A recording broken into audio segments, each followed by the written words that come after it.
Okay, so I'm Diana Henderson, and this is going to be our log home.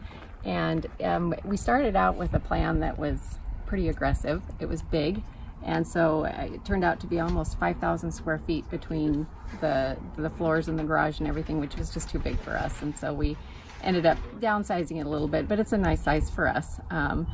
We really wanted an open floor plan feel, and so we've got the big archway that goes between the living room and the kitchen, so that, you know, when you're in the kitchen, you're still connected to the people in the living room. And so that was really important to us in that respect.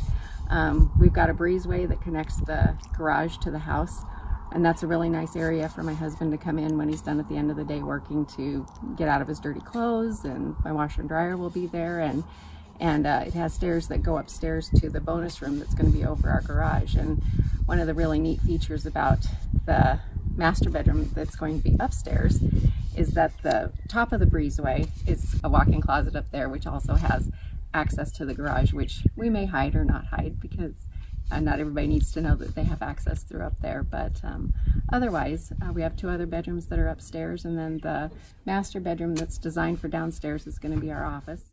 We've been working with Jabel on the plans, and Will and Elvie have been wonderful to deal with as far as the scheduling and the planning, and, you know, constant contact, which has been wonderful given the last year that your family has had. And we just couldn't be happier. And this home is beautiful. You know, we wanted the D logs instead of the round logs, because we have the round logs in our current home, but they get dusty and they're harder to clean than the D logs are. And so we're really excited about that. As we came over in the spring of 2018 and brought the plans over that we had pretty much finalized, and started shopping around the log home companies to try and get a bid from somebody.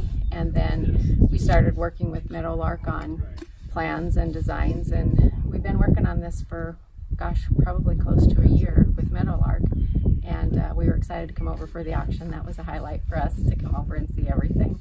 But we've been in contact with them a lot, and so they're going to come over and set the lower part of the house probably in July, August, and then the top part is going to be coming in September, October. And so we're expecting dry-in by Thanksgiving, hopefully, but then we probably won't move in until next year sometime, by the time the interior is all finished.